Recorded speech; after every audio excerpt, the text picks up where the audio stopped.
राधे।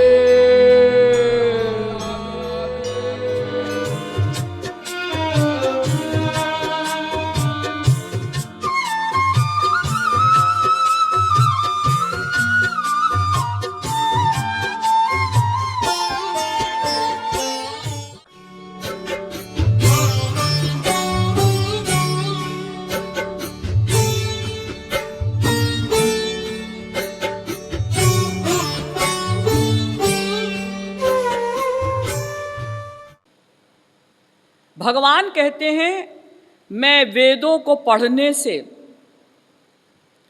तपस्या से, दान से, यज्ञ करने से नहीं मिलता, फिर बस जो मुझसे प्रेम करते हैं, जो मेरी शरण में आते हैं, उन्हीं पर मेरी कृपा होती है। भक्त्या त्वनन्यया शक्य अहमेवं विधोर्जुन ज्ञातुं द्रष्टुं च तत्त्वेन प्रवेष्टुं च परन्तप। गीता के 11वें अध्याय का 54वां श्लोक। मनुष्य का 3 प्रकार का लक्ष्य होता है: भगवान को जानना, ज्ञातुम द्रष्टुम भगवान को देखना, प्रवेष्टुम भगवान में लीन होना। ये तीनों बातें कैसे संभव हो सकती हैं? भक्त्या त्वनन्यया शक्य। जो भगवान की अनन्य भक्ति करता है वही इन सब लक्ष्यों को प्राप्त कर सकता है। और भागवत भी कहती है मामेकमेव शरणमात्मानं सर्वदेहिनां याहि सर्वात्म भावेन ययास्याह्यकुतो भयः। भागवत के 11वें स्कंद के 12वें अध्याय का 15वां श्लोक। भगवान श्री कृष्ण कहते हैं उद्धव, जो केवल मेरी ही शरण में आता है वही माया से परे हो सकता है। तो देखिए, अगर हम ईश्वर की कृपा प्राप्त करना चाहते हैं तो हमें ईश्वर की भक्ति करनी होगी, क्योंकि भक्ति रहित कर्म धर्म अगर आप विधिवत भी करते हैं तो आपको स्वर्ग मिलेगा, स्वर्ग नश्वर है, और अगर अविधिवत करते हैं तब तो नरक मिलेगा। देखिए, भगवान ने भागवत में धर्म की परिभाषा बताई, धर्मो मद भक्ति कृत प्रोक्तः। भागवत के 11वें स्कंध के 19वें अध्याय का 27वां श्लोक। मेरी भक्ति से युक्त कर्म ही वास्तव में धर्म है। क्योंकि अगर आपने ईश्वर की भक्ति छोड़ दी और केवल कर्म धर्म का पालन किया तो क्या होगा? आप ऊपर के कोने में बैठिए, A क्लास की जेल स्वर्ग, नहीं तो B क्लास की जेल मृत्युलोक, नहीं तो C क्लास की जेल नरक। इन तीनों के अंदर ही तो आप रहेंगे, बंधन से परे नहीं हो सकते। आप कहेंगे अजी हम तो बहुत विशाल कर्म धर्म का पालन करेंगे। कितना ही विशाल कर्म धर्म का पालन करिए, जो ईश्वर अदृष्ट है, अव्यवहार्य है, अग्राह्य है, अलक्षण है, अचिंत्य है, अव्यपदेश्य है, वो ईश्वर केवल उसकी कृपा से ही जाना जा सकता है। यानी भगवान की कृपा से ही भगवान को कोई देख सकता है, जान सकता है, प्राप्त कर सकता है। और भगवान की कृपा कब होती है? केवल भक्ति से। इसीलिए 18 पुराणों के बनाने वाले वेदव्यास जी पुनः भागवत में लिखते हैं तत्कर्म हरितोषम यत्। भागवत के 4थे स्कंद के 29वें अध्याय का 49वां श्लोक। वही कर्म धर्म वास्तव में कर्म धर्म है, जिसको करने से भगवान के चरणों में प्रेम उत्पन्न हो, जिसको करने से भगवान प्रसन्न हो। तएव नियमाः साक्षात् तएव च यमोत्तमाः तपोदानं व्रतं यज्ञो येन तुष्यत्यधोक्षजः मंत्रतस्तंत्रतश्छिद्रं देशकालार्ह वस्तुतः सर्वं करोति निश्छिद्रं नाम संकीर्तनम तव। वेदव्यास जी कहते हैं तएव नियमाः साक्षात् तएव च यमोत्तमाः। वही यम, वही नियम, वही तपस्या, वही व्रत, वही यज्ञ, वही दान वास्तव में ठीक है, जिसको करने से भगवान में प्यार हो और भगवान की भक्ति करने से मंत्रों की शुद्धि भी हो जाती है। जो हम कर्म धर्म का पालन करते हैं उसमें मंत्रों का उच्चारण करते हैं, उच्चारण करते समय जो अशुद्धि हो जाती है, उच्चारण अशुद्ध हो जाता है। भक्ति करने से मंत्रों के उच्चारण की अशुद्धि को भी भगवान शुद्ध मान लेते हैं, यानी भक्ति अशुद्धि को भी शुद्ध कर देती है। देखिए, आप लोग शादी विवाह के समय में यज्ञ पूजा पाठ आदि करवाते होंगे। तो जब यज्ञ पूरा हो जाता है, पूजा समाप्त हो जाती है, तो पंडित लोग क्या बोलते हैं? मंत्रहीनम क्रियाहीनम भक्तिहीनम जनार्दन यत्कृतं तु मया देव परिपूर्णम तदस्तु मे। हे नाथ, मैं मंत्र से रहित हूँ, यानी मंत्रों का भी मुझे ज्ञान नहीं, मुझे कर्म कांड की क्रिया का भी ज्ञान नहीं। महाराज, मेरे अंदर भक्ति भी नहीं, मैं भक्ति से भी हीन हूँ, रहित हूँ। लेकिन मैंने अभी अभी जो भी पूजा पाठ करवाया है, यज्ञ किया है, आपकी कृपा से पूर्ण हो। ये देखिए,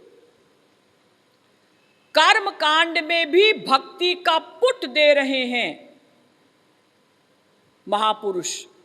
अब पूजा के बाद में ये मंत्र क्यों बोला जाता है? पंडित जी भी नहीं जानते और आप भी नहीं जानते, और पंडित जी भले ही जानते हो, लेकिन यजमान तो 0/100 है। उसे क्या आवश्यकता पड़ी है कि पंडित जी क्या बोल रहे हैं इसे समझने की?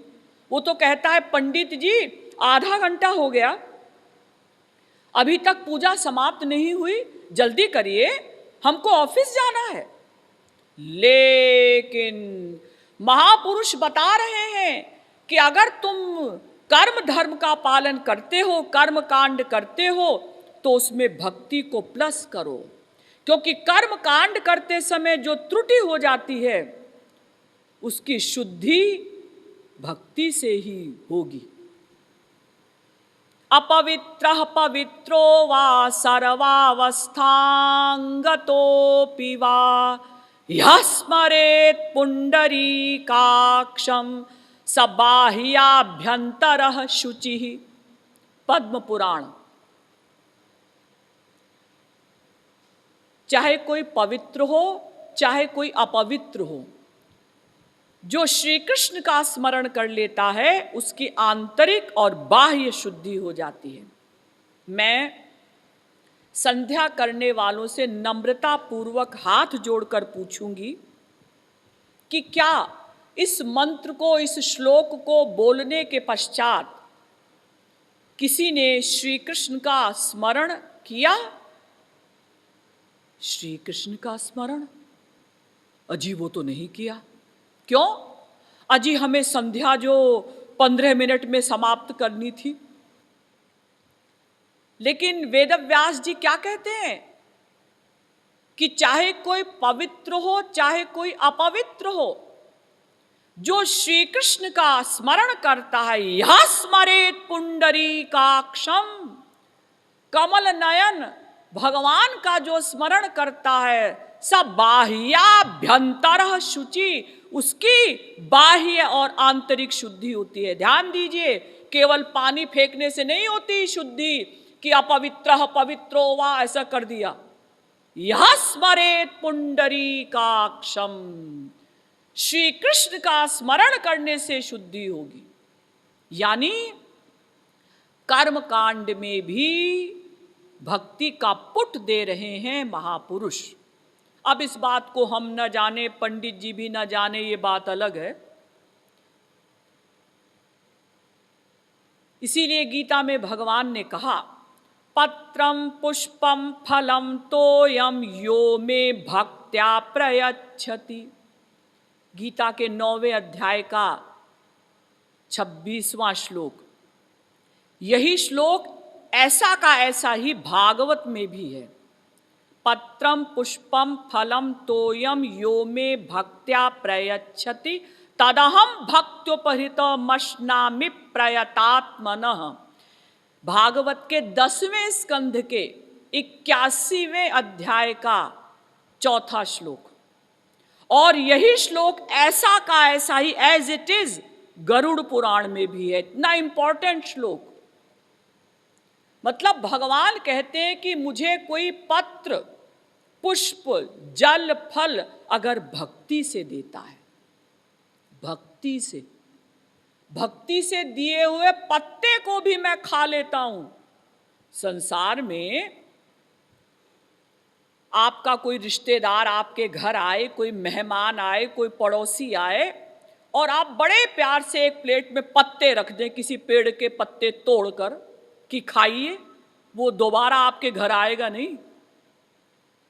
लेकिन भगवान इतने दयालु हैं, कृपालु हैं, वो कहते हैं कि तुम मुझे पत्ता ही दे दो, पत्रम पुष्पम, नहीं तो कोई फूल तोड़ के दे दो, फलम फल दे दो, नहीं तो तोयम जल दे दो। अरे गरीब से गरीब व्यक्ति भी पानी तो पिला ही सकता है। भगवान कहते हैं मैं उसको भी ग्रहण कर लूंगा, लेकिन भक्ति से दिया हुआ होना चाहिए। अर्थात एकमात्र भक्ति ही ऐसा उपाय है जिससे भगवान प्रसन्न होते हैं। इसीलिए वेदव्यास जी भागवत में लिखते हैं, गृहेष्वस्थितो राजन् क्रियाः कुर्वन् गृहोचिताः वासुदेवार्पणं साक्षादुपासीत महामुनीन्। गृहेष्वाविशतां चापि पुंसां कुशलकर्मणां मद्वार्तायातयामानां न बन्धाय गृहामताः। ये जो भागवत का पहला श्लोक मैंने बोला, भागवत के 7वें स्कंद के 14वें अध्याय का दूसरा श्लोक। नारद जी युधिष्ठिर जी से कहते हैं कि अगर कोई गृहस्थ में रहते हुए जो भी कर्म करता है ईश्वर को अर्पित करके करता है तो उसका कल्याण हो जाता है। दूसरा श्लोक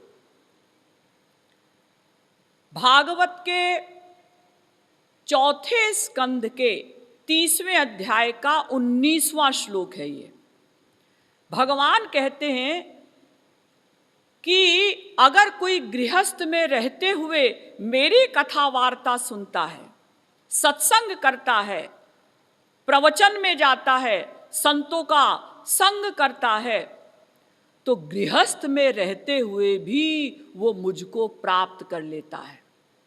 इसलिए गृहस्थियों डरो मत, हम तो गृहस्थी हैं, हमारा कल्याण कैसे होगा। अरे वेदव्यास जी भी गृहस्थी थे, शंकराचार्य जी के गुरु के गुरु के गुरु के गुरु के गुरु वेदव्यास जी। आजकल आप लोगों के यहाँ श्री शंकराचार्य जी के फॉलोअर्स आते होंगे, अनुयायी आते होंगे, और आप लोगों को ऐसे देखते होंगे, तुम लोग गृहस्थी, हम सन्यासी। उनसे पूछा जाए महाराज आपका संप्रदाय कौन सा है, तो वो कहेंगे कि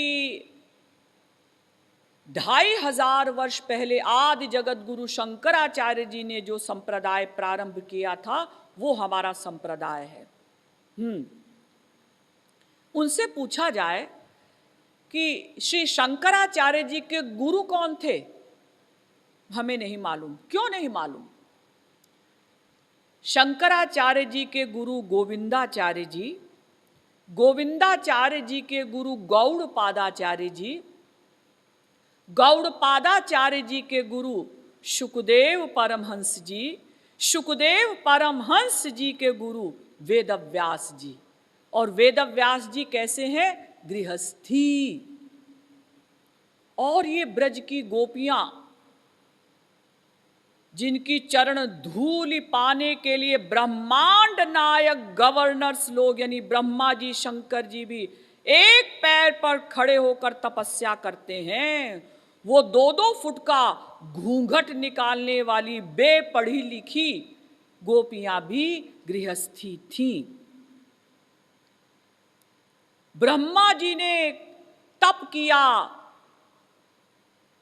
60 वर्ष सहस्राणि मया तप्तं तपः पुरा नंद गोप ब्रज स्त्रीणां पादरेणुपलब्धये तथापि न मया प्राप्तास् तासां वै पादरेणवः बृहद्वामन पुराण। ब्रह्मा जी कहते हैं मैंने 60,000 दिव्य वर्षों तक तपस्या की कि गोपियों की चरणों की धूली मिट्टी ही मिल जाए, नहीं मिली।